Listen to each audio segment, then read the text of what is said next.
Merci Daniel d'accepter de faire cette interview sur la médecine des 3S. Merci aussi à toi, Rada, de te lancer là-dedans, parce que c'est un sujet effectivement qui n'est pas facile nécessairement à aborder, qui pour moi est très important, mais qui n'est pas nécessairement facile à aborder. Oui, j'étais très courageuse et je vais raconter pourquoi. Exactement, aujourd'hui, on a le livre, il est sorti à Bucarest de l'imprimeur. En effet, c'est ça, c'est exactement ça. Sans le planifier, nous, avait planifié cette interview beaucoup avant. Mais comme je suis à Strasbourg, je ne l'ai pas pour le montrer. Mais c'est chouette qu'on peut parler de ça. Et je disais que je suis courageuse d'aborder ce sujet. Et finalement, même toi, je crois qu'après tous les livres, c'est Oui, bizarre que ce livre qui fait la liaison, comme il s'appelle La médecine des 3S, sexualité, sensualité, spiritualité, ça veut dire ce livre qui fait la liaison avec le corps, c'est pas un des premiers livres, non? C'est par contre le dernier. C'est très intéressant. Il a fallu faire. Le prochain livre qu'on va traduire, c'est Voyage à Shambhala, non? Qui était parmi les premiers. Il a fallu passer par Shambhala pour arriver à nos cellules. Alors, je te laisse le micro. je crois que chacun de mes livres, des plus abordables aux plus difficiles peut-être à intégrer, viennent toujours dans un ordre extrêmement précis qui n'est pas dû au hasard. Je crois que je n'ai jamais cru au hasard, à vrai dire, mais Ouais. je sais bien, après toutes ces années, ça fait 42, 43 ans, 42 ans que j'écris et pratiquement un livre par an. Et quand je passe tout ça en revue, je me dis qu'il y a une véritable cohérence, en fait, dans la succession de ces livres-là. Parce qu'il n'y en a pas un qui aurait pu être écrit avant l'autre, à mon Ça, c'est avis. sûr. Mais comment tu le vois? Comment ça se fait que ce livre a sa place maintenant? Comment tu le ressens, toi, de ta perspective?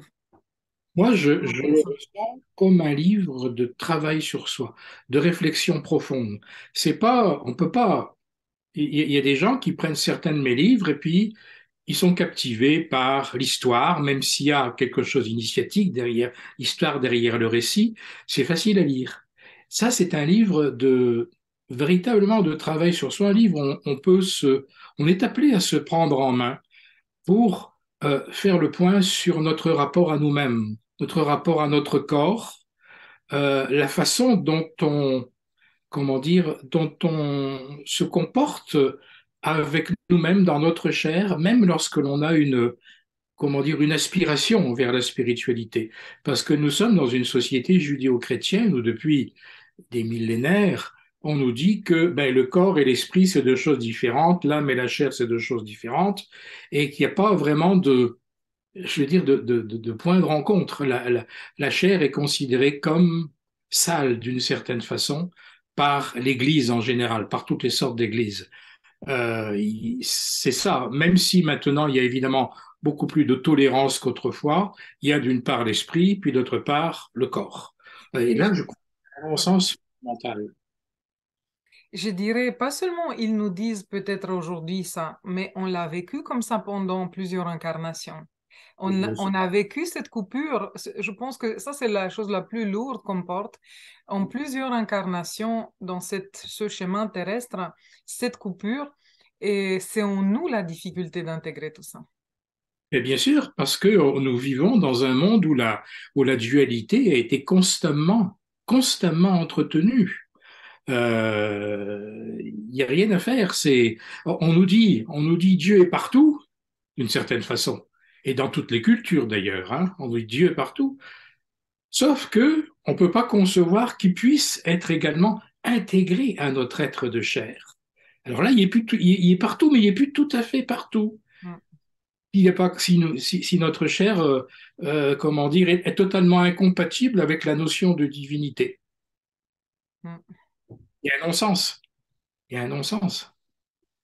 Et je voulais montrer la Advaita, le livre qu'on a publié un peu avant, et qui est un peu un premier livre où on peut dire Ça, c'est la continuation d'Advaita, la médecine des 3S un peu.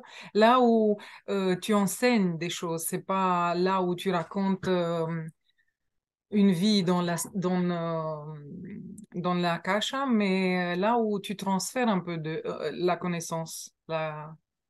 Avec beaucoup de... Moi, personnellement, je trouve avec beaucoup de détachement et un peu même diplomatie, je dirais. Avec beaucoup de douceur pour ne pas faire mal. Oui, mais parce que ce sont des notions qui, pour certaines personnes, peuvent être choquantes. Le fait qu'on puisse mêler le corps au divin, ça demande à être digéré. Peut-être pas vraiment par des gens comme nous qui avons déjà un certain chemin, un certain bagage, mais bon, pour beaucoup de gens, parler du sexe en même temps que parler de la divinité, parler, et pas seulement que du sexe, mais des sens, parce que les sens font partie de, de la chair. On- on- c'est une barrière sociale, culturelle extrêmement importante là qu'il faut défoncer, que j'ai essayé de défoncer, et comme tu dis, avec le plus de comment dire de subtilité possible, en choisissant très très bien mes mots, parce que je crois que effectivement c'est délicat et on ne peut pas utiliser n'importe quel mot pour parler de comment dire de notre rapport charnel et sexuel à la vie qui est ben, qu'on peut pas nier. Même la personne la plus, je dirais, élevée spirituellement parlant au monde est née d'un acte sexuel. Et ça, c'est un fait. Alors, voilà. Oui, c'est notre nature. Mais je te disais avant de commencer que même pour moi, ce livre, c'est le plus difficile d'aborder et même de traduire. C'était dans la langue roumaine. J'ai corrigé la traduction 2 fois avec le français à côté, avec l'original. Parce que sinon, c'était difficile à garder le son subtil de la langue française que tu maîtrises. C'était difficile pour reproduire ça en roman. Franchement, j'ai vraiment transpiré avec ce livre, le plus probablement. Mais ce que je voulais dire, c'est que moi, sur mon parcours de chercheur spirituel, sur mon chemin, j'ai vécu ressens comme ça une élévation. Non, on est attiré vers le spirituel, vers le divin qui nous inonde et qui nous nourrit et qui est magnifique. Et après beaucoup d'années, une descente. Et je vis maintenant, je ressens la continuation de cette descente dans la chair. Et alors, beaucoup des processus que tu expliques, probablement beaucoup des gens qui nous écoutent et qui vont lire le livre le vivent aussi. Et c'est pour ça c'est un outil de travail et de soutien et de confirmation. Des fois, peut-être on a besoin d'encouragement. Beaucoup des choses par rapport à nos expériences corporelles même et sensorielles sont communs pour chacun de nous. Dans ce retour, là où Oui, on mais visite, je ne sais pas si tu l'as vécu de la même manière, visiter d'abord le très haut et après descendre ici. bien sûr, ben, si c'est pour parler de choses personnelles, moi j'ai dû faire tout un chemin à ce niveau-là parce que je suis né dans une famille qui était d'origine catholique très traditionnelle, où on se posait pas trop de questions, il y avait les dogmes, il y avait l'église, fallait faire ci, fallait faire ça. J'ai très vite pris du recul dès l'âge adulte, tout de suite, dès mes premières expériences, j'ai pris beaucoup de recul, mais j'avais toujours trouvé qu'il y avait quelque chose qui collait pas. Et je suis dans une famille qui, laquelle le sexe, le corps physique n'existait pas. On n'en parlait pas. Ça ne se pouvait pas. C'était, comment dire, inconcevable. On passait ça sous silence. Mm. On était des êtres humains complètement asexués, sans rien. Il n'y avait pas un mot qui pouvait, comment dire, sortir de quelque part qui fasse allusion à cette réalité-là. Donc j'ai dû forcément faire tout le chemin. Pour moi, il s'est fait facilement parce qu'à partir du moment où tout dans ma vie s'est mis en place pour que je me rende compte, eh bien que nous étions des êtres multidimensionnels, plus évidemment j'ai considéré le corps comme un outil. Mais la prise de conscience de ça s'est faite très progressivement. très, très progressivement. C'est la raison pour laquelle, pour moi, avoir réussi, je dis réussi à rédiger cela, avec toutes les subtilités que cela demande, pour moi, c'est un livre important. Moi, c'est un livre important qu'il fallait absolument que j'écrive en sortant de tout ce que j'avais abordé jusqu'alors. Il n'y a pas un arbre. Si on compare l'être humain à un arbre, eh bien, cet arbre, on aime bien regarder son tronc, on aime bien voir les branches et les feuilles qui jaillissent, c'est le ciel, etc. Mais si cet arbre n'a pas ses racines plantées dans le sol, il tient pas debout. Mm. À un moment donné, il se désynchronise, il va tomber. Bien pour un corps humain, c'est exactement la même chose. Si on ne prend pas conscience de la présence du divin, d'un potentiel divin dans notre corps, puis le corps, c'est aussi une sexualité saine, j'entends bien une sexualité saine, ben, ça va plus.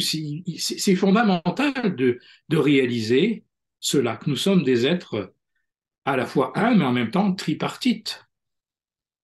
Le sexe, l'essence, qui font le corps, mais les sens font le lien entre le corps sexué et le corps de la spiritualité. Là, il y a un pont entre le charnel et le spirituel. Et ça, c'est l'essence. Et j'ai consacré la plus grande partie, justement, de mon livre à, comment dire, à donner un certain nombre d'informations, d'enseignements et même d'exercices pour pénétrer ou comprendre la sacralité des sens. Et les C'est la plus ressentir profondément, d'une manière beaucoup plus subtile et profonde. Tout à fait, tout à fait. Et c'est la raison pour laquelle l'in- l'intérieur, comment dire, la pénétration du divin à travers les sens est la plus grosse partie de ce livre-là. Fait peut-être les deux tiers de ce livre. C'est l'articulation. Dans beaucoup de chemins spirituels, on parle toujours de la voie du retrait des sens. C'est-à-dire, si on veut grandir en esprit, on se retire des sens parce que les sens sont censés être des distractions pour la révélation de la conscience de l'être supérieur.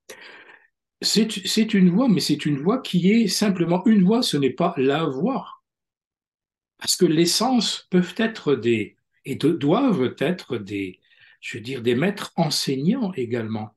Tout, tout ce que le divin offre pour grandir se trouve également dans par une approche des sens qui nous coupe de cette dualité, qui gomme plutôt, pas qui nous coupe, qui gomme cette dualité qu'on nous a enseignée depuis des générations et des générations et des générations. Qu'est-ce que c'est que de respirer les parfums? Qu'est-ce que c'est que de toucher quelque chose qui vit, même dans la nature, un animal, un être humain? Qu'est-ce que c'est qui se passe quand deux êtres humains posent leur front l'un contre l'autre? Qu'est-ce qui fait quand on pose notre main, qu'on effleure notre main sur la peau d'un être?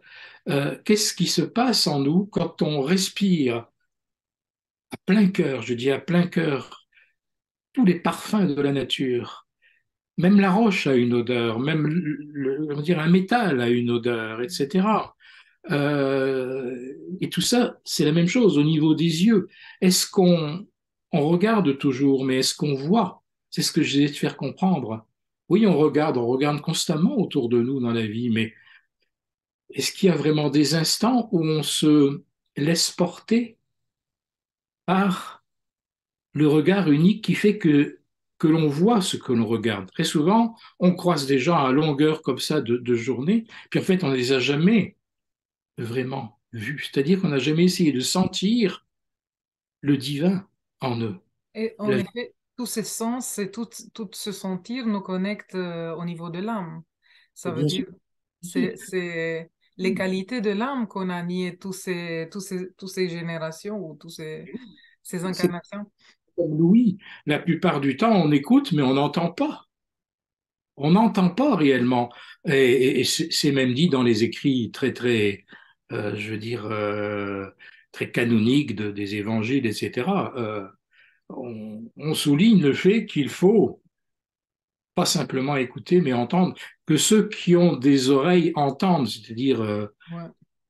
c'est dit, mais On dit, oh bah oui, c'est vrai, mais on ne comprend pas réellement ce que ça veut dire. Alors, il y a des exercices, je donne un certain nombre d'exercices, qui la plupart du temps étaient des exercices qui ont été dans l'histoire de notre humanité connue, qui ont été beaucoup développés par les Égyptiens et les Esséniens, mais essentiellement les Égyptiens, je dirais. Ils avaient mis à disposition de l'être humain toute une panoplie de petites pratiques comme ça qui semblent anodines, mais qui faisaient prendre conscience de la présence du divin dans tout ce qui nous met en contact avec la vie en général. Rien n'est sale, rien n'est vil, hormis la façon dont on peut penser et voir ce qui nous entoure. C'est la pensée qui salit, ce n'est pas le corps qui est sale. Alors donnons à la pensée sa puissance de divinisabilité et au corps, évidemment, au sens, leur capacité, leur potentiel de divinisation des êtres que nous sommes. Et tu parles dans le livre de Tantra, et ça c'est encore un sujet que c'est super d'être démystifié parce que Bien sûr. ça circule sur ce nom, on comprend des choses ça peut être très très différentes. Oui, bah, bien sûr, c'est ça. C'est un mot qui est difficile à manier. D'abord parce que quand on évoque la notion de tantrisme, il y a une grande confusion. Il y a une grande confusion avec, je veux dire, ce qu'on appelle le Kama Sutra et toutes ces choses-là, les positions sexuelles qui finalement ne mènent pas à grand-chose autrement que par le plaisir de la chair. Non, le tantra, c'est tout à fait autre chose.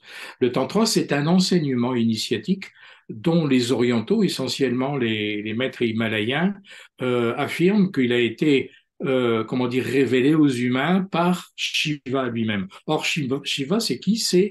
Qu'est-ce que c'est en tant que principe? Ben, c'est le symbolisme c'est le principe du souffle divin qui va pénétrer la terre. C'est ça. Alors le tantra, c'est ce tout-là. Le terme tantrisme qu'on utilise, comment dire, assez facilement, à la place du mot tantra, est un terme qui est relativement récent, hein. Il date, je crois, si je ne m'abuse, à peu près du début de ce siècle ou de la moitié du siècle dernier, de ce siècle, enfin, je veux dire, du XXe siècle ou de la moitié du XIXe siècle, mais c'est un terme qui a été un petit peu galvaudé également avec la découverte des sagesses orientales, comment dire, notamment mises en exergue par le mouvement du Nouvel Âge. Donc il y a là une déformation.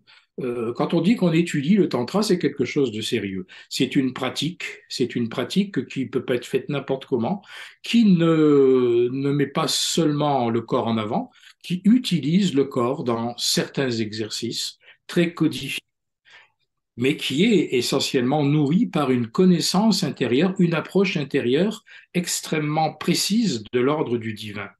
Mm. Voilà. Alors oui, j'aborde cela, je donne quelques principes de base, mais c'est absolument pas mon livre, La médecine des trois et c'est absolument pas un livre d'enseignement du tantrisme comme certains peuvent le penser avec un sourire un petit peu narquois. C'est absolument pas ça. Non, C'est une non, c'est déni- sûr. une espèce de simplification, de purification de, de nettoyage en fait de tous ces grands principes avec la suggestion Mm. d'une voie intérieure à suivre qui sous-entend que tout notre être peut entrer très concrètement en transformation par la maîtrise du souffle, par l'appel du souffle à soi, par la maîtrise du souffle à soi, par le développement, un développement sain, méthodique de cette force qu'on appelle la Kundalini. Ouais. Mais est-ce qu'on peut voir comme une signe de maturité de l'être humain qui d'abord il abuse des sens, il joue comme un enfant. Après, il vit l'âge où il cherche la divinité et alors on a des règles dans différentes religions et dans toutes les religions de se couper des sens, de laisser les sens pour pouvoir un peu ressentir ce divin. Et peut-être c'est un troisième stage là où on revient à l'unification totale et ça demande une autre regard et une autre maturité, on revient envers l'essence avec notre regard et une capacité de vivre ça à partir de ailleurs, à partir de nous. Bien sûr, c'est un livre effectivement qui part de la base et qui essaie de, comment dire, de réconcilier cette base avec comment dire, le sommet en fait. Mm. Un livre de réconciliation qui propose un travail de réconciliation, c'est certain. Mais il est évident que l'être humain, dans sa phase, je dirais, infantile, a besoin, certainement, jusqu'à un certain point, de se perdre dans une forme de, comment dire, dans des plaisirs charnels débridés. Et les maîtres de sagesse, moi j'ai pu en rencontrer quelques-uns en Orient, j'ai eu cette chance-là. Les maîtres de sagesse ont eu en général une position extrêmement simple par rapport à cela. Ils ne vont pas, comment dire, je me souviens, j'essaie de chercher comment dire, un exemple très précis. Où j'étais justement en présence d'un de ces êtres de sagesse. Ça n'a rien à voir avec le tantrisme, mais c'est pour parler de la façon dont il procède. J'étais dans un ashram avec un maître de sagesse dont j'étais très proche à cette époque-là. Et on voyait très bien que dans la petite communauté de l'ashram, il y avait une femme particulièrement qui, euh, voulant attirer comment dire, le regard de ce maître de sagesse, commençait à vouloir tout ordonner. Ça, il faut le faire comme ça, il faut pas le faire comme ça, tu vas pas parler à Swami ça et ça. Donc, elle avait comment dire, une espèce de volonté de domination Mm. quant à la façon dont le quotidien de l'ashram devait fonctionner, dont les disciples de ce maître devaient fonctionner, etc. Et un jour, il m'est arrivé comment dire, d'aborder un petit peu la question avec cet être-là, ce maître de sagesse-là. Et il me dit, ben, évidemment que je l'ai remarqué, ça va pas la façon de ce qu'elle fait. Sauf que je la laisse s'épuiser dans ses pulsions naturelles. Et si je la laissais pas s'épuiser dans cette direction-là, où ferait-elle des dégâts que je ne pourrais pas essayer de contrôler de temps en temps? Et c'est classique de la part d'êtres qui ont déjà une certaine dimension de dire, bon, c'est comme ça, on va pas nécessairement réprimer parce que c'est comme un enfant qui a besoin de jouer jusqu'à l'épuisement cette volonté, ses désirs, etc. Le besoin d'exprimer ou d'expanser la personnalité jusqu'à la dilapider. Et je me souviens très bien, par exemple, que Yeshua, il y a 2000 ans, au niveau, comment dire, parce qu'il y a toujours eu, évidemment, des êtres qui faisaient n'importe quoi avec leur corps, se prostituaient, etc. Bon, on le sait, c'est de tous les temps et de tous les peuples. Et évidemment, ils n'appréciaient pas cela, c'est clair. Sauf qu'ils n'allaient pas les bannir, les condamner, ne pas les fréquenter, tout simplement parce qu'ils les regardaient comme des enfants qui avaient besoin de jouer jusqu'à extinction des désirs dans une certaine direction. C'est comme s'ils disaient, bon, vous avez besoin de ça, ok, épuisez-vous là-dedans, et puis un jour, là, quand vous serez fatigué de cela, évidemment, je dis ça avec des termes modernes qui sont à moi, et c'est ce que ça voulait dire. Lorsque vous aurez vidé vos batteries, ben là, on pourra parler de choses sérieuses. Alors, voilà, c'est dans ce sens-là aussi que je parle effectivement de tous ces excès de la chair dont notre monde est véritablement le témoin aujourd'hui, hein. Aujourd'hui, on peut très bien rencontrer, sans que ça choque personne dans la société, une personne le matin et puis le soir se trouver dans le même lit. Ça devient une espèce de mode. Il n'y a Mm. pas de problème. Mais c'est Et la même chose, on est laissé épuiser et manifester tout ça jusqu'on va découvrir le vide en nous-mêmes. voilà, On est voilà. tous dans un grand ashram. Exactement. Le monde, tu le dis parfaitement, le monde est un grand ashram et eh bien, nous essayons de faire notre possible, ou du moins avec ce livre-là, j'essaie de faire encore un petit peu plus ma part pour aborder un sujet qui n'est quasiment jamais abordé, ou alors d'une façon dualiste. C'est cela. Et Mais encore, la chose intéressante pour finir avec cette idée de grand ashram, c'est que personne n'est coupable. On est laissé jouer, expérimenter, jusqu'on découvre le vide de C'est tout. ça, c'est exactement ça. C'est pas quelque chose de culpabilisant, c'est quelque chose de responsabilisant. Tu veux faire ça, ben, tu vas le faire. Mais après, eh bien, tu vas à un moment donné, tu vas te heurter à un mur. Mm. Le corps est beau, il faut lui redonner sa beauté. Les sens sont nobles, il faut leur redonner leur valeur. Et tout ça, eh bien, ne fait qu'un. On se rend compte que ce ne sont que tout ça, c'est les fruits. C'est les Mm. fruits. Mais rien ne doit entrer en conflit avec quoi que ce soit. Tout se respecte. Sinon, ça ne veut rien dire, comme je le signalais tout à l'heure, de dire Dieu est partout, Dieu est dans tout. Oui, il est dans tout, même dans les excréments sur le bord de la route. Ça paraît grossier de dire ça, mais c'est exactement ça.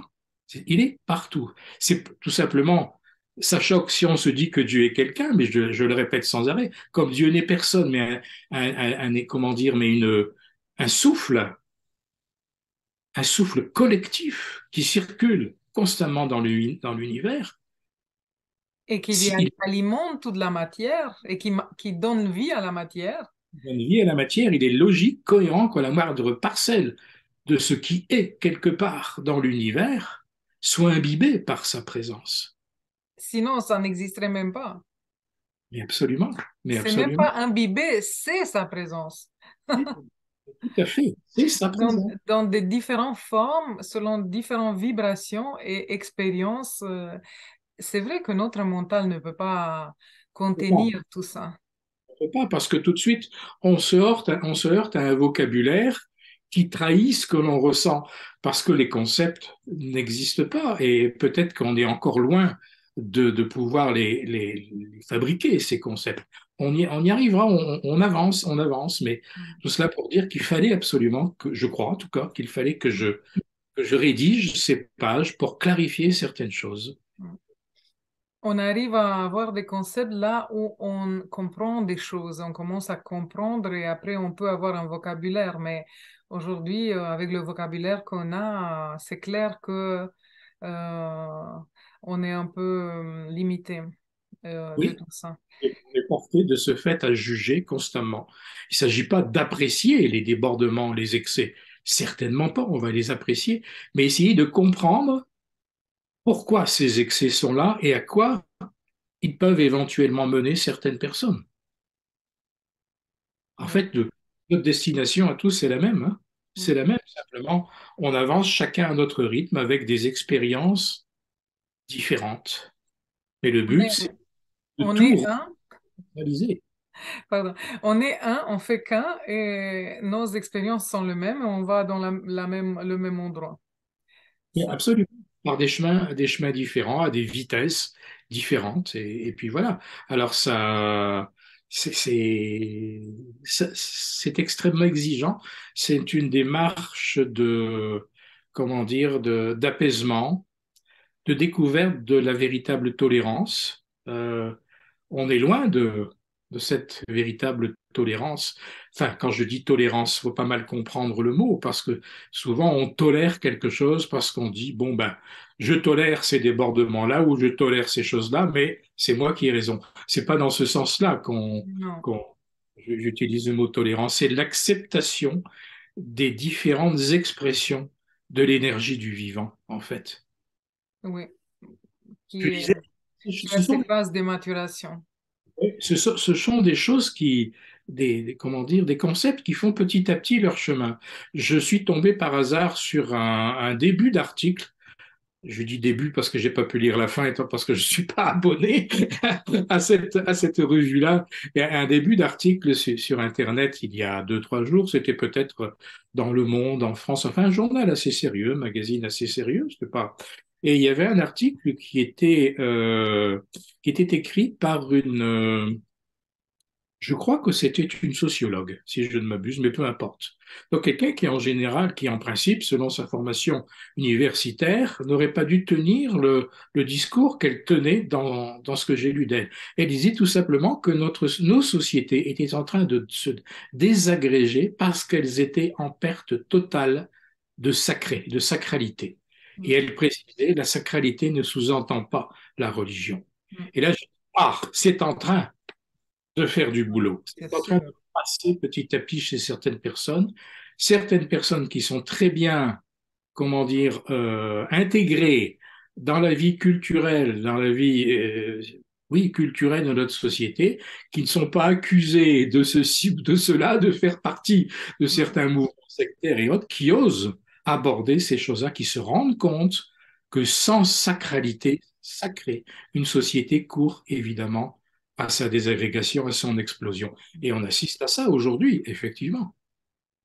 Et si on pense au livre secret de Jésus, le deuxième tome, là, on commence à toucher à cet enseignement qu'on retrouve ici, où Jésus, en effet, enseigne les disciples sur l'essence et sur l'unification des trois sexualités, sensualité, spiritualité.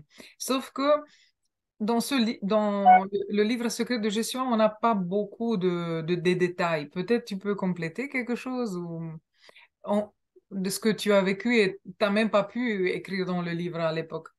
J'en ai parlé un peu aussi dans le Testament des Trois Maries. Il y a un chapitre qui Oui, s'appelle nuptiale.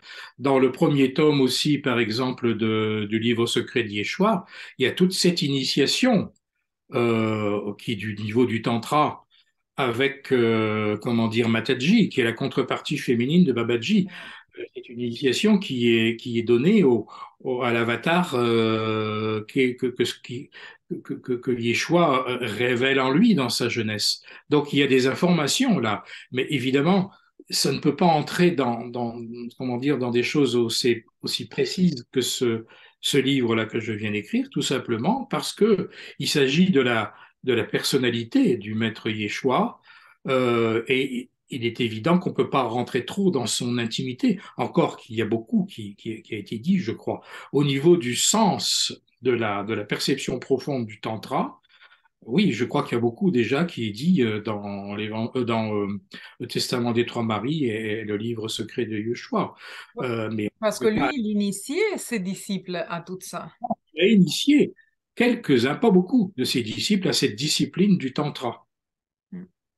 Il faut le savoir, c'était ce qu'on appelle un maître de tantra, au sens le plus noble du terme, évidemment. Ça veut dire Encore, le maître d'unification. absolument. Et le nom qu'il a laissé dans les Himalayas, c'est Yusazaf.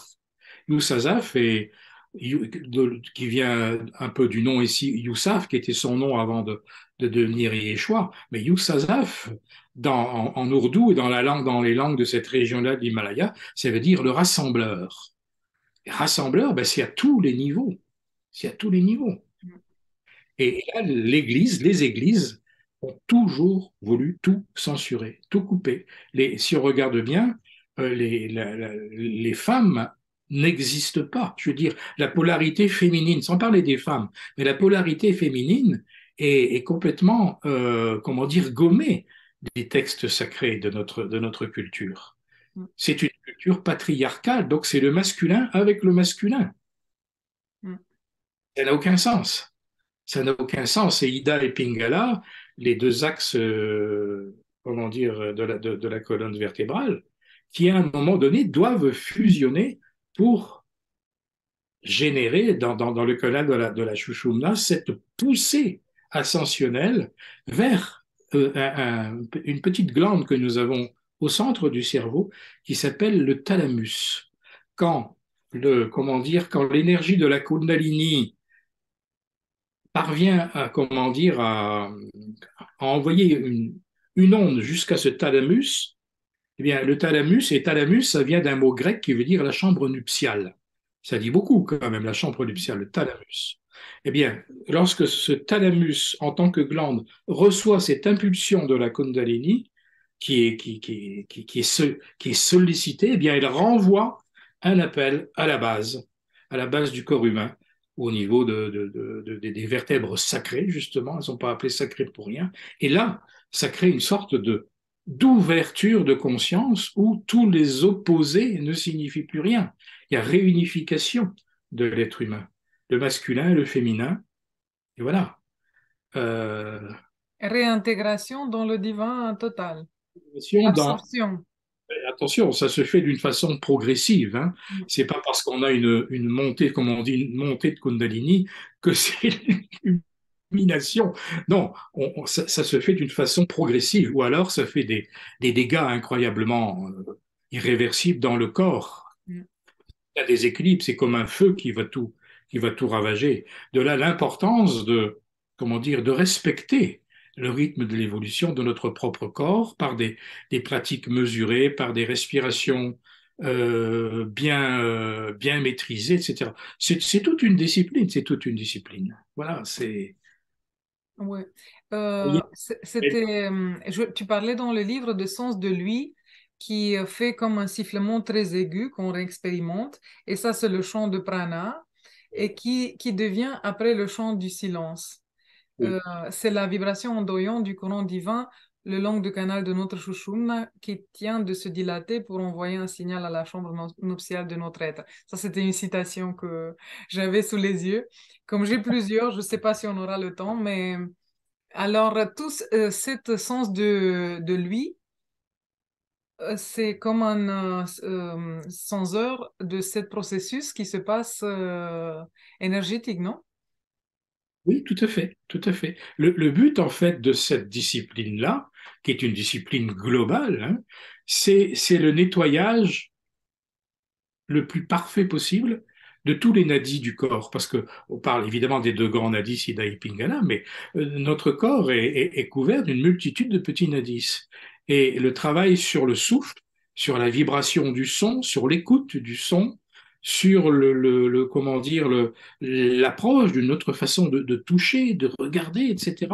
Ça a pour but, lorsque c'est bien, je dirais, bien équilibré, bien développé, de nettoyer, de récurer les millions de nadis qui sont répartis à la surface de notre corps et dans notre corps. Mm. C'est une question de purification. Plus on va loin dans la purification, plus, comment dire, on facilite l'ascension de cette, comment dire, du feu intérieur qui va nous donner, nous créer des expansions de conscience avec lesquels on sera de plus en plus familiarisé et qui ne créeront aucun dégât sur le corps. C'est assez étonnant, comment dire, c'est la mise en communion avec ce que les Hébreux et les Esséniens appelaient le roux ou le rouach, c'est-à-dire le souffle divin. Souffle divin en tant que son, mais aussi en tant que souffle. Et qui dit son, dit écoute, les deux sont indissociables l'un de l'autre, hein. Et quand on voit la façon dont, par exemple, un fœtus dans le ventre de sa mère se développe, il y a de quoi réfléchir. Ça, c'est des informations qu'on ne pouvait pas nécessairement avoir il y a 2 millénaires, parce que ben, La les technologie n'aidait pas. c'est ce qu'elle fait. Mais maintenant, on sait très bien que le premier sens à être en action chez un bébé dans le ventre de sa mère, dans un fœtus, c'est le sens de l'ouïe. Et à partir du 5e mois, l'ouïe du fœtus est complètement développée. Mm. Et là, on voit quelle est l'importance donc du son, du verbe créateur, du verbe qui est en même temps un souffle, le roi. Mm. On a l'impression, le deuxième sens à vraiment se développer, c'est celui de la vue, hein. Mais ça, c'est dans les minutes qui suivent comment dire, la naissance véritablement, où le bébé finit par ouvrir les yeux, mais avant, il a déjà tout entendu. Donc on peut imaginer aussi quelle est l'importance de l'ambiance auditive qui doit entourer une maternité, tout le temps de la maternité et de la gestation. Mm. Quand on réfléchit à tout ça, c'est une merveille d'organisation, c'est extraordinaire. Au niveau de l'odorat, eh bien, on a remarqué aujourd'hui que dans les, comment dire,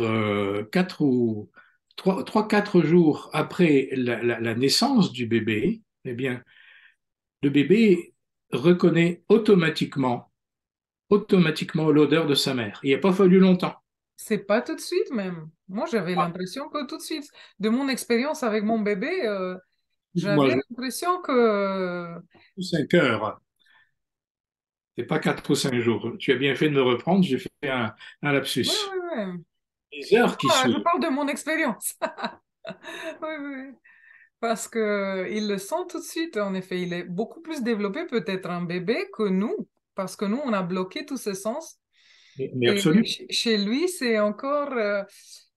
imaginons que le bébé obtuerait pas tous ses sens et il pourrait les développer encore dans un environnement propice à ça. Notre méconnaissance de tout cela qui fait que finalement, nous passons à côté de la beauté du vivant en général et que les êtres humains sont coupés de leurs racines profondes. On n'accorde pas d'importance à ça. Mm. Et c'est la raison pour laquelle, j'y reviens, j'ai vraiment voulu m'appesantir sur la compréhension de l'importance des sens dans la restitution de l'être humain, comment dire, dans la restitution du divin au cœur de l'être humain. Mm. Et aussi, en parlant de la vue, tu parles dans le livre de la perception éthérique qu'on peut pratiquer, un petit exercice avec une montagne. Et après, subtilement, peut-être on arrive à percevoir ce matrix subtil de lumière qui nous entoure. Mais bien sûr, moi c'est une des choses qui m'a éveillé, je dirais, au monde qu'on appelle globalement au monde de l'esprit. C'est la perception des auras quand j'étais tout enfant. Pour moi, c'était normal. Je veux dire, je voyais des lumières autour des gens. J'étais persuadé, et je l'ai dit 50 fois en conférence, bien sûr, mais c'est toujours utile de le répéter. Je pensais que tout le monde voyait la même chose. Pour moi, c'était normal. Puis vers l'adolescence, ben, je me suis rendu compte que non. Tout le monde ne le voyait pas. Et je me suis dit, ben, tu as un défaut de vision, mon vieux. Voilà. Et puis ce défaut de vision, ben, à ma première expérience de décorporation, je me suis rendu compte que ce n'en était pas un, que c'était une capacité. Et cette capacité-là, ben, j'ai cherché à la développer. Mais les jeunes enfants, les très jeunes enfants, voient très souvent les auras. C'est simplement parce qu'on les coupe de cette réalité-là, on les rationalise par le bas. Dès Mm. que, dès qu'ils parlent des premières choses, on leur dit oh bah, arrête de raconter des bêtises, il n'y a rien là, ben non, il n'y a pas de lumière, tu vois bien, il n'y a personne dans la chambre, etc. Alors, tout ce qu'ils perçoivent du monde subtil, bah, on leur laisse pas de chance de l'exprimer, mais je crois qu'il y a une multitude d'entre nous qui, étant enfant, a eu des perceptions Oui, qu'on a c'est fait sûr. à son sort. Mais il faut y avoir aussi avoir le courage de faire face à tout ça parce qu'on n'a aucune connaissance. C'est pour ça que tous ces livres, tous les enseignements, ça va aider pour qu'on ait confiance et on voit que c'est une chose banale. Nous sommes des êtres multidimensionnels qui n'ont pas de limitation. On n'a que les limitations que l'on se crée, que l'on se génère. Alors évidemment, il ne s'agit pas de partir dans des délires, parce qu'il y a beaucoup de gens aussi qui partent dans des délires ou qui prétendent des choses qu'ils ne voient pas, qu'ils ne sentent pas, tout simplement pour se rendre intéressant, pour en tirer des profits. Ça, c'est classique. Mm. Mais on parle d'autre chose. Moi, je parle des capacités véritablement dont nous sommes dotés, nous en tant qu'êtres humains, mais les animaux également. Les animaux également. Combien de fois on voit un animal regarder ou autour de nous ou dans des endroits où quelquefois on ne perçoit rien du tout. Pour eux, c'est de l'ordre du logique. On s'aperçoit maintenant avec des méthodes scientifiques également, eh bien que les arbres, par exemple dans une forêt, correspondent entre eux, qu'ils ont un véritable langage souterrain par les racines et des prolongements de racines, qu'ils ont la sève qui palpite comme un cœur dans leur tronc. Mm. Ils communiquent entre eux. Il y a une conscience dont on n'a pas conscience. Il y a un chant continuel dans la forêt. Ouais. Absolument, absolument, absolument. Et ça, c'est beau, c'est beau. Et je trouve ça dramatique quand des personnes dans notre monde sont là toujours pour casser ces choses-là en disant mais arrête de raconter des bêtises, t'appartiens à une secte, tu es un imbécile, etc. Voilà. Alors, bon, mais des tricheurs, il y en aura toujours partout, il y en a dans tous les domaines de la société. Ceci dit, il ne faut pas fermer les portes d'une façon Ouais. inconséquente. Mais c'est sûr, quand quelqu'un est coupé de soi-même, il peut pas comprendre tout ça. Non, ben c'est ça. Alors, le travail que l'on fait, Rada, ben c'est ça, c'est d'essayer de faire tomber le plus d'œillères possible. C'est pas de dire vous devez croire à ceci ou cela, ce serait absurde. C'est d'ouvrir le champ de tous les possibles, Mm. expanser la conscience. On entre un peu dans le domaine, mais et pourquoi pas? Et si on réfléchissait à cela? Et si on posait un regard différent là-dessus? Au moins, ça existe, ça peut vibrer ça dans cette réalité. Ça peut vibrer aussi toutes ces informations et qui se sont attirés, ils voient qu'il fait partie d'une grande famille, en effet. On n'est pas si seul. C'est ça la beauté des jours qu'on vit, où on a une explosion des livres, des vidéos, des enseignements, de tout ça, qu'on se rend compte de plus en plus. Et moi, je suis étonnée, surtout que je suis même maintenant dans la bibliothèque Pythagore à Strasbourg, une bibliothèque euh, qui a été née il y a 100 ans dans la théosophie. C'était vraiment une rareté, c'était fermé, porte fermée et tout. Oui, Et aujourd'hui, on a des livres, 8000 ouvrages de tous les courants spirituels. Et aujourd'hui, tout ça, ça explose de partout. Et on se rend compte qu'en effet, c'est une grande famille qui commence de plus en plus à se manifester. Et ça, c'est oui, très oui. beau. Oui, ben oui, on est à une époque qui est privilégiée pour ça. Elle est en même temps, je veux dire, très difficile. On sait très bien ce qui se passe dans notre monde, le, le- la chute d'une multitude de valeurs à laquelle on assiste aujourd'hui, il y a des choses absolument épouvantables, on le sait, la peine d'insister là-dessus, mais en même temps, on sent aussi qu'il va y avoir il y a un ferment qui est en train de se préparer, un ferment auquel on participe, on essaie de participer, et je crois fermement que mais le jour où tout cela va exploser, où la population terrestre sera dans un tel manque de sacralité, il va y avoir une soif extraordinaire Mm. à se manifester. Il y a des gens, mais c'est pas majoritaire, c'est sûr. Imaginons que ça va être majoritaire, ça va être énorme. Oui, par rapport à ce qui doit venir. Wow. C'est il ne faut pas se décourager, même si de temps en temps, on se dit, oh là là, Oh là ras-le-bol, là, on est encore loin, mais on est c'est encore bien, là, oui. c'est bien. Moi, j'ai l'impression d'avoir vécu plusieurs vies dans cette incarnation et Je crois ouais, que oui. c'est pas mal.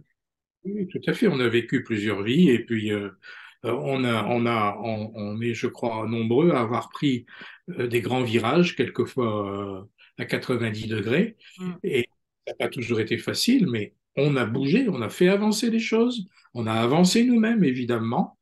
Et voilà, c'est ça. Il y a des, il y a des, il y a des murs à désagréger.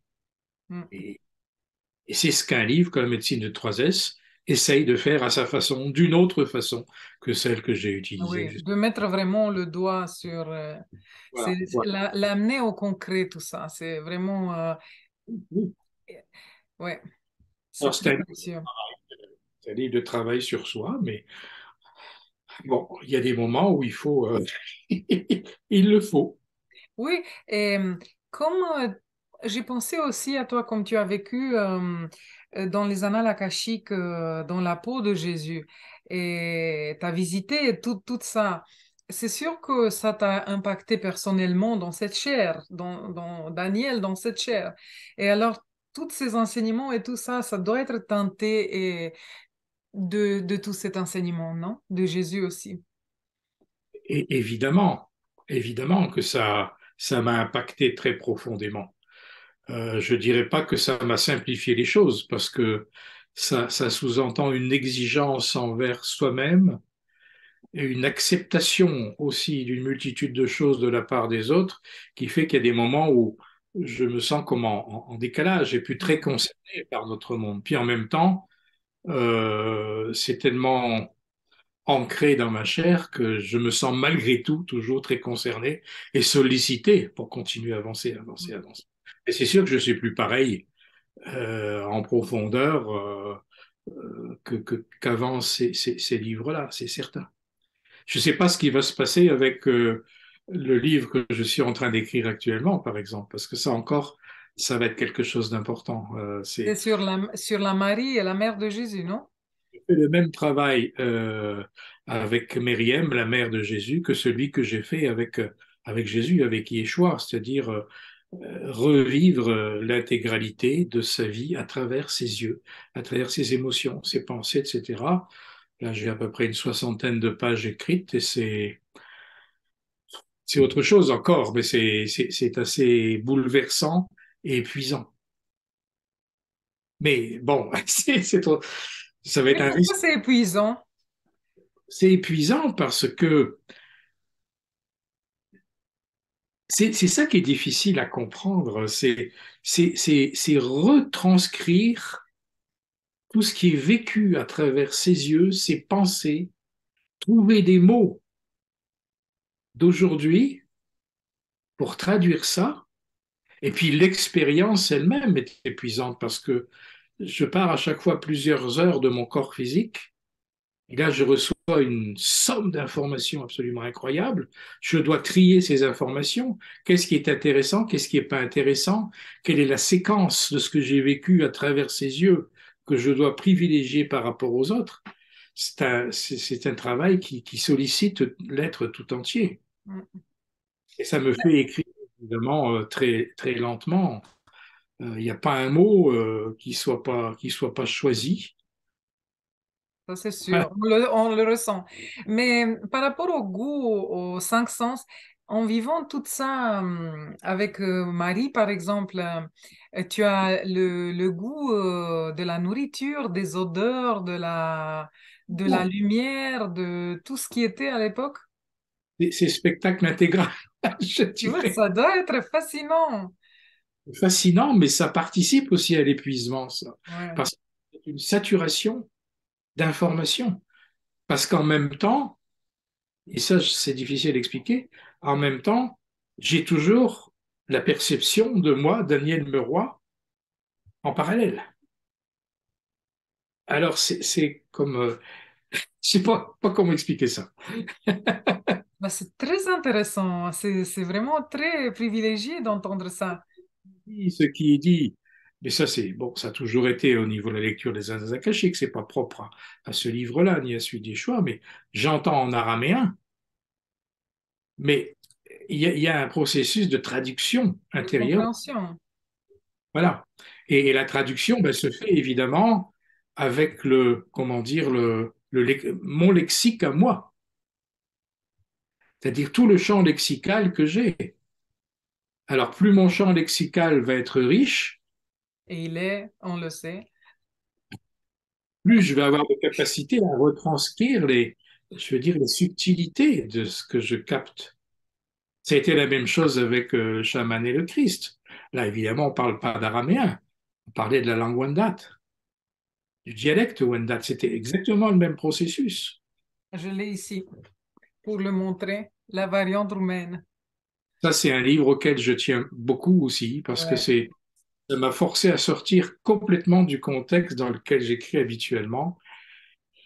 Et oui, c'est une plongée dans l'univers initiatique des chamans qui rejoint aussi ce besoin cette nécessité de mariage avec le tout, l'expansion totale de la conscience en ramenant tous les règnes de la nature en symbiose en soi-même. C'est une belle aventure également, ça. Et le chaman, il le permettait profondément avec toutes les initiations dans la forêt, dans la nature, dans les sons. C'était vraiment un vécu subtil, unique. Le chaman par naissance, par définition, le vrai chaman, a la nature en lui-même, intégrée en lui. Il n'y a pas de différence, je veux dire, tout est pour eux. Il parle aux arbres, il parle aux animaux, ceux-ci lui parlent, etc. Pas des jeux d'invention, c'est une communication. Mais nous, chacun de nous, en faisant le chemin, on devient chaman aussi. Mais bien sûr, mais il On faut, intègre tout ça, tout ce qu'on voit comme image différente, en effet, tout ça, ça signifie aussi. tu as raison, simplement, il faut être attentif à ces capacités naturelles qui nous sont données. Mm, Mais évidemment, nous vivons dans des contextes plus ou moins plombants. mm. Moi, j'ai la chance ici d'être au Québec entouré par la nature, donc ça facilite les choses. Mais ça ne fait pas tout non plus.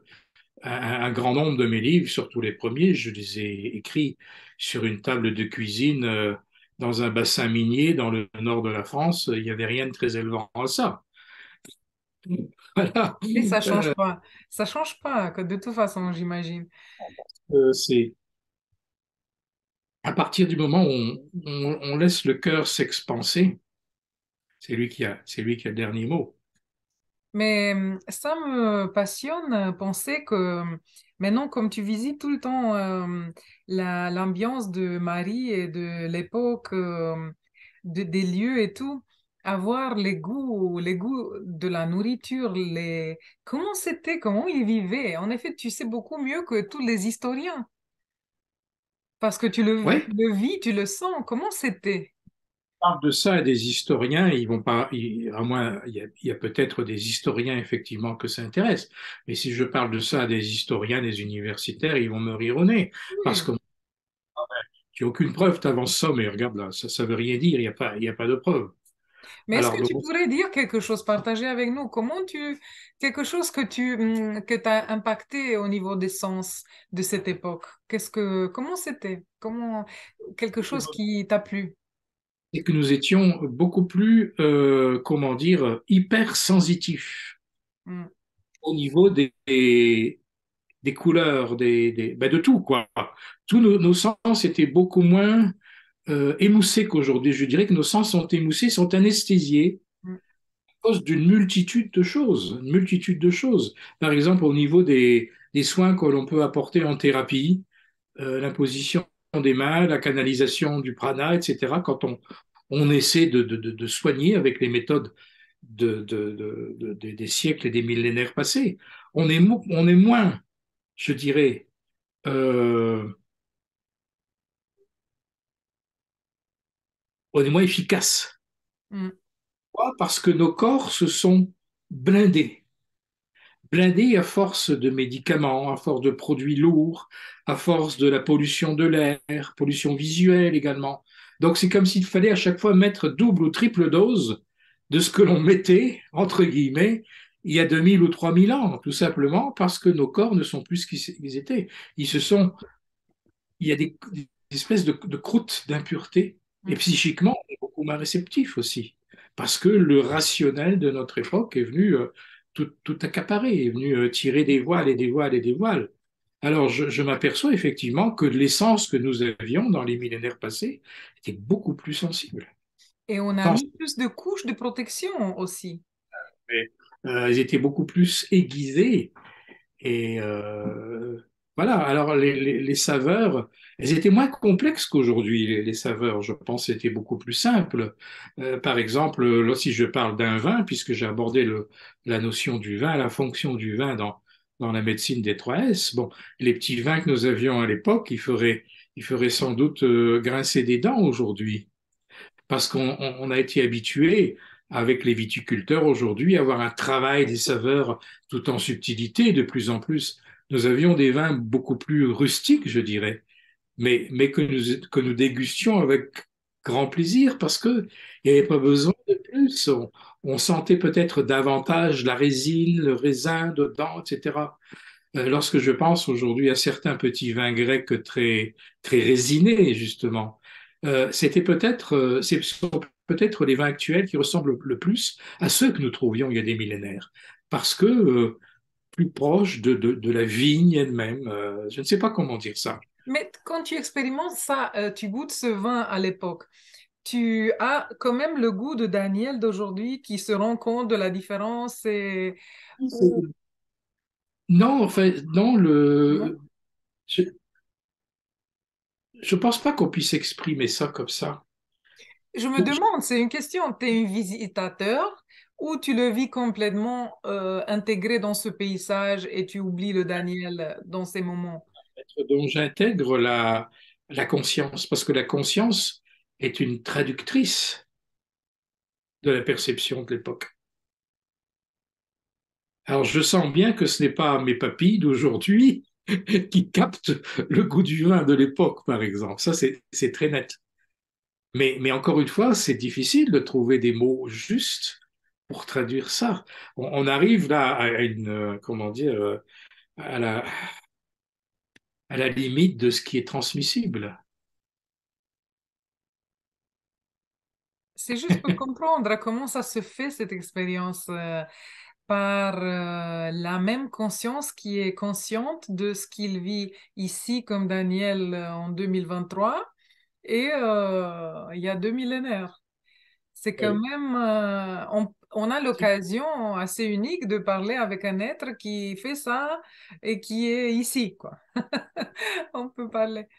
Ce chapitre-là, euh, on pourrait dire ce chapitre, moi, je consacre au goût du pain et au goût du vin, à leur complémentarité dans la médecine des trois S, ça a été, comment dire, un des chapitres les plus intéressants pour moi à retranscrire, parce que là, j'étais vraiment en contact gustatif à travers la façon dont c'était perçu à l'époque, parce que il y a des informations que j'ai capté par les annales akashiques. Il y a beaucoup d'informations, notamment avec par l'intermédiaire des Égyptiens. J'aurais pu, si on veut, écrire ce livre, La médecine des trois S, en extrayant des expériences de vie en Égypte, par exemple. Hmm. J'aurais pu englober ça dans un récit qui témoignait de perception akashique. Mais je ne l'ai pas voulu, tout simplement parce que j'ai voulu donner une forme différente. Qu'on ne dise pas encore, il est allé, Daniel Moreau est encore allé dans les annales akashiques, il nous ramène ci, il nous ramène ça, bon, etc. J'ai voulu m'adresser à, Directement. directement à quelque chose d'autre chez mes lecteurs. Hmm. Et peut-être, et peut-être à, comment dire, à varier également mon lectorat. Hmm. Et j'aurais pu donner une toute autre allure à ce livre dans sa présentation. Mais par exemple, oui, le goût du pain et du vin, ça c'est vraiment chez les Égyptiens que j'ai pu capter ça dans les annales pour décrire ça aujourd'hui avec mes mots. Ce livre-là n'est pas le fruit d'une recherche intellectuelle, même si certains peuvent le penser. Pas du tout. Non. C'est une Ça recherche n'invite même pas à ça, hein. Ça invite à l'expérimenter, à sentir. qui mise vraiment sur le fait que, eh bien, toute cette recherche-là n'est pas une recherche de l'unification de notre être. Elle se fait en dehors de toute démarche de religiosité. Ça, c'est toute la dernière partie du livre que j'ai voulu consacrer à ça, parce qu'il n'y a rien à voir avec la religiosité dans cette démarche de réunification, de rassemblement, de pacification dont témoigne le livre. Et ça, c'est difficile à faire comprendre à beaucoup de gens. Beaucoup de gens, dès qu'on aborde ces sujets-là avec eux, ah ben là, il est non, moi les religions, ça m'intéresse pas, etc. Rien à voir, rien. C'est, on peut pas expliquer à un aveugle un paysage. Et voilà. Et c'est exactement ça. C'est exactement. Mais pour ceux qui commencent à voir un peu des formes, un peu très vagues des formes, ça peut aider pour encourager le regard. Oui, oui. Oui, et c'est dans ce sens, c'est très bien. Je me préoccuperai même pas euh, avec qui ne comprend pas parce qu'ils peuvent pas. Pour les sens, on a des appareils physiques, non, de récepteurs. Il faut y avoir des choses très concrètes. Si on n'a pas ça, Non, il faut se donner la peine d'avancer pas à pas et de dire une chose que je répète souvent, qu'est-ce que je veux vraiment au fond de moi?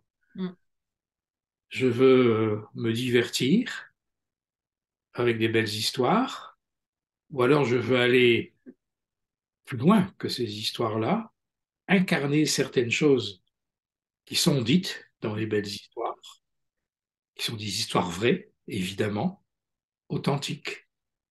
Et n'oublions pas aussi les personnes qui ont beaucoup de sensations que tu décris dans les livres et qui savent pas qu'est-ce que c'est, comment les gérer, comment les comprendre.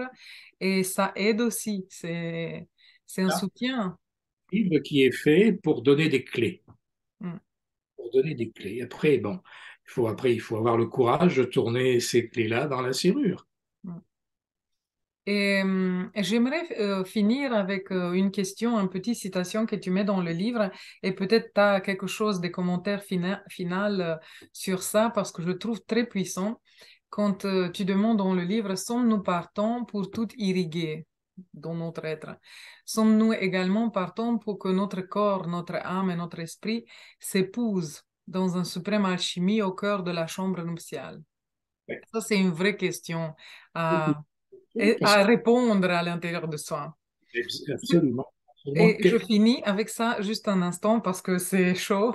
Ce que nous est demandé par le vivant qui pulse en nous, c'est de ressusciter le corps du yogi total, peu importe les sommets et les nuits sans étoiles qu'il nous faudra traverser. Ben, je crois que ça résume tout. Ça résume tout, Rada. Ouais, c'est magnifique. J'ai gardé des perles comme ça, mais euh, Oui, j'ai essayé de synthétiser le plus poétiquement possible, comme j'aime le faire, des vérités qui pour moi sont fondamentales et dont j'ai essayé de rassembler les pièces, les morceaux du puzzle. Et je te remercie beaucoup d'avoir très rapidement mis cela en traduction et tout aussi rapidement édité, puisque tu viens de m'apprendre que le livre vient de sortir aujourd'hui en romain. il est en papier. On va l'envoyer aussi au Canada. Mais quand j'ai lu cette question, sommes-nous prêts à unir tous nos aspects à l'intérieur de nous? Je pense aussi aux milliers, centaines de milliers, sinon même pas millions déjà des chercheurs qui commencent à s'intéresser à toutes sortes de pratiques qui existent aujourd'hui et qui se font beaucoup de fois peut-être un peu attrapés par le mental, par des pensées vaines. Et finalement, si on revient à cette question fondamentale et on se demande à nous-mêmes, est-ce que je veux vraiment ça? Est-ce que je suis prête pour ça? Oui. Franchement, ça pourrait nous... Jusqu'où est-ce que je suis prêt à aller? Ouais. C'est ça. Et qu'est-ce que je cherche? Est-ce que je vais à l'essence? Qu'est-ce que je cherche fondamentalement? Comme ça, Voilà. on pourrait peut-être, qui sait, raccourcir un peu plein d'égarements d'expériences et de tout ça. Est-ce qu'on peut aller à l'essence, quoi? Quoique, on n'a aucune certitude, on peut toucher à rien. On ne sait même pas qu'est-ce que c'est, mais déjà avoir cet appel à l'intérieur de nous, cette recherche, cette soif. Oui, Ouais. tu as tout à fait raison. Ouais, je pense à tout ce monde et que je vois, surtout ici, quand on organise des conférences sur différents thèmes à la bibliothèque à Strasbourg, et je vois des chercheurs qui sont égarés, et lui, il a dit ça, et si on pourrait un peu aller aux profondeurs, aux racines de l'arbre, comme tu dis, et, Autant le mental est un outil dont on ne peut pas se passer, autant il peut devenir aussi une toile d'araignée dans laquelle on est englué de façon incroyable, quoi. en étant des chercheurs aussi. Une personne comme ça une personne que j'aime beaucoup, avec un cœur énorme, et, mais qui est un cerveau toujours en ébullition. Le mental, ça le prend, et il peut pas faire autrement. Ouais. Toujours retomber dans ce piège-là, parce qu'il a besoin de tout justifier par ci, par ça, par ça, par ça. Et c'est terrible quelquefois parce que Ça empêche d'être heureux. Ouais. Bon, Daniel, merci beaucoup pour cette Merci. interview et cette rencontre et ce livre et tout ton travail. Et j'espère bonne continuation. On attend beaucoup le livre de Marie. C'est sûr qu'on va être le premier langue qui va le traduire. Le roman devient le... Mais je ne peux pas m'abstenir parce que... Et c'est sûr que les lecteurs n'arrivent pas à lire dans la vitesse qu'on traduit les livres, c'est ça. C'est ma seule préoccupation. Mais bon, on continue. En tout cas, merci encore et à une prochaine. Merci. Au Merci revoir. à tout le monde.